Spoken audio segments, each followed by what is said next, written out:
दिल्ली में माता पिता अपनी 16 साल की बेटी के साथ रहा करते थे।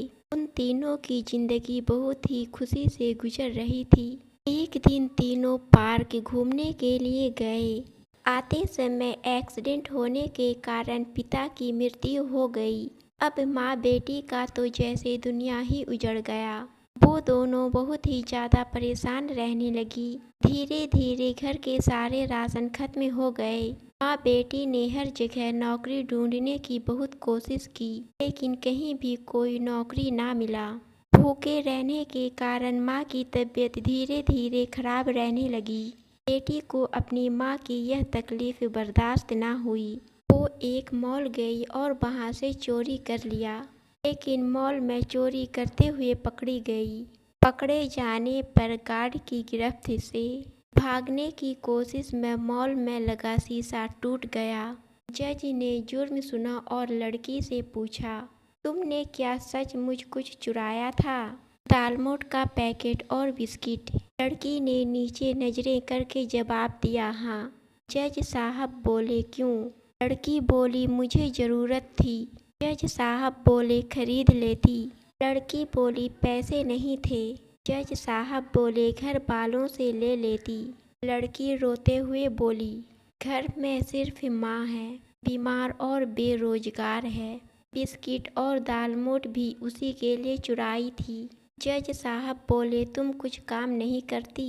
लड़की बोली, करती थी, एक घर में झाड़ू बर्तन का काम। माँ की ज़्यादा तबीयत खराब हो गई तो एक दिन देखभाल के लिए छुट्टी ली थी तो मुझे निकाल दिया। जज साहब बोले, तुम किसी से मदद मांग लेती। लड़की बोली, सुबह घर से निकली थी काम ढूंढने के लिए। तकरीबन 10-15 घरों में गई, किसी ने कोई काम नहीं दिया। आखिर में यह कदम उठाया। जिरह खत्म हुई। जज ने फैसला सुनाना शुरू किया।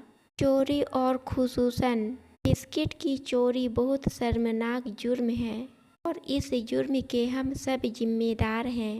अदालत में मौजूद हर शख्स मुझ सहित मुजरिम है, इसलिए इस अदालत में मौजूद हर शख्स पर 1,000 का जुर्माना लगाया जाता है। 1,000 दिए बगैर कोई भी यहाँ से बाहर नहीं निकल पाएगा। यह कहकर जज साहब ने अपने जेब से 1,000 निकालकर बाहर रख दिए। फिर पेन उठाया और लिखना शुरू किया। इसके अलावा मैं मॉल पर 1,000 का जुर्माना करता हूँ। उसने एक भूखी बच्ची से गैर इंसानी सलूक करते हुए पुलिस के हवाले कर दिया। अगर जो 24 घंटे में जुर्माना जमा नहीं किया तो कोर्ट मॉल को सील करने का हुक्म दे देगी। जुर्माने की पूर्ण राशि इस लड़की को देकर कोर्ट उस लड़की से माफ़ी तलब करती है।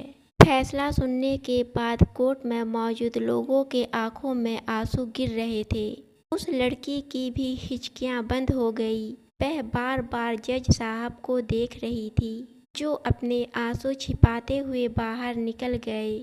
क्या हमारा समाज, सिस्टम और अदालत के इस तरह के निर्णय के लिए तैयार है? दोस्तों, आपको छोटी सी कहानी कैसी लगी कमेंट में ज़रूर बताएं। कहानी अच्छी लगी तो चैनल को सब्सक्राइब और वीडियो को लाइक ज़रूर करें।